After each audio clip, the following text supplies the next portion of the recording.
Bismillahirrahmanirrahim. Assalamualaikum warahmatullahi wabarakatuh. Kembali lagi di mata kuliah pengolahan citra digital.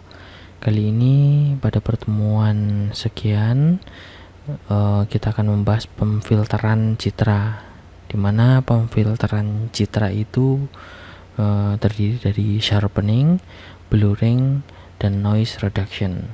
Oke. Pemfilteran citra atau image filtering. Pengertian dari pemfilteran yang bersifat umum adalah sebagai suatu mekanisme yang dapat mengubah sinyal-sinyal optis, elektronis, ataupun digital sesuai dengan kriteria tertentu.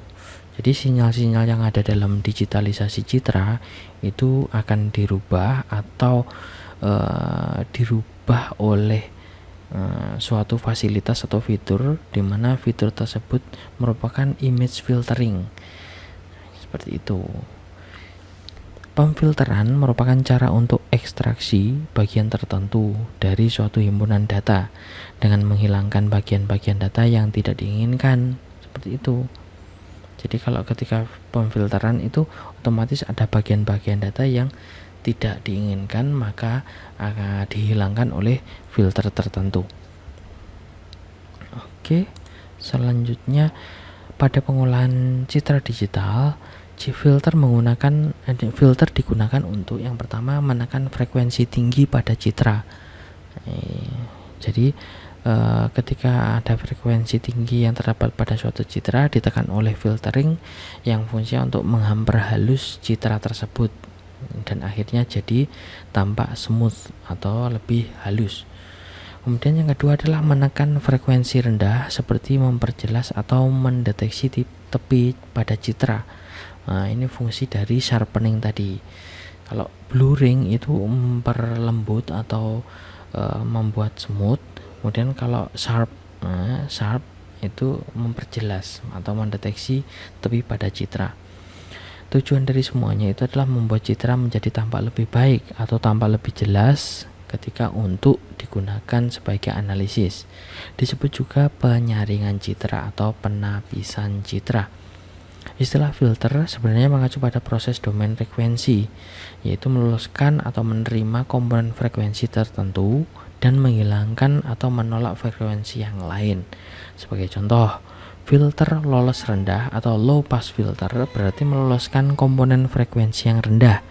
Low pass filter menghasilkan citra blur atau lembut atau halus seperti itu.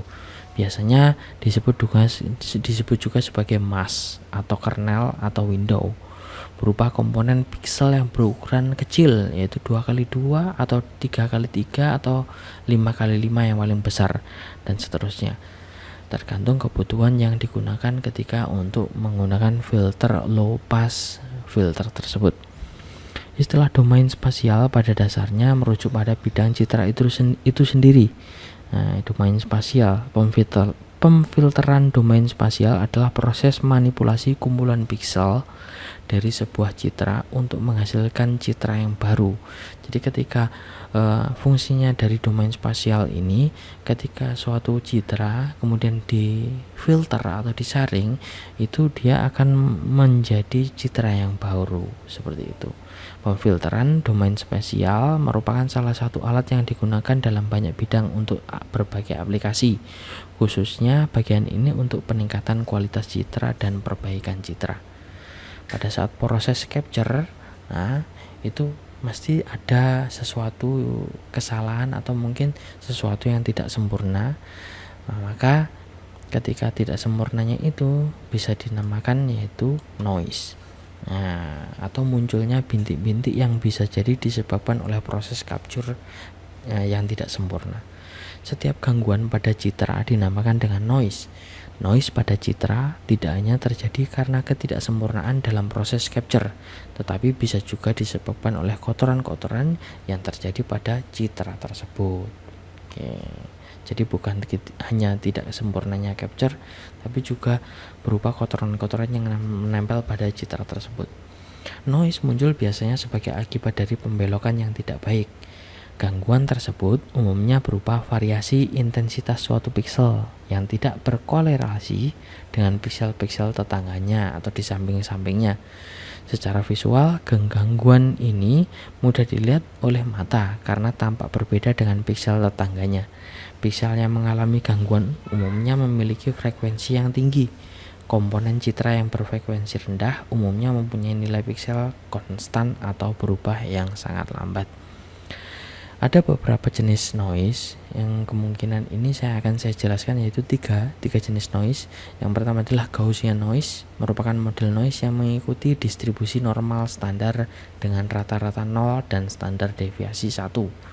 Efek dari Gaussian noise munculnya titik-titik berwarna yang jumlahnya sama dengan presentasi noise-nya. Itu dari Gaussian noise. Ini contoh dari Gaussian noise. Jadi muncul titik putih itu sesuai dengan presentasi yang ada pada citra tersebut. Yang kedua adalah speckle noise, merupakan model noise yang memberikan warna hitam pada titik yang terkena noise. Contohnya seperti ini. Nah, kalau ada noise, dia akan berubah menjadi warna hitam. Yang ketiga, salt and pepper noise adalah bentuk noise yang biasanya terlihat titik-titik, dapat berubah hitam dan putih, dapat juga berwarna RGB, red, green, atau blue, pada citra seperti tebaran garam dan merica. Nah, itu bisa dilihat contohnya. Nah, ini. Oke, mungkin itu jenis-jenis noise dan pengolahan dari noise yang di sini, pemfilteran digital, citra digital. Nanti akan kita lanjutkan dengan bab-bab selanjutnya. Ya, ada kurang lebihnya mohon maaf. Assalamualaikum warahmatullahi wabarakatuh.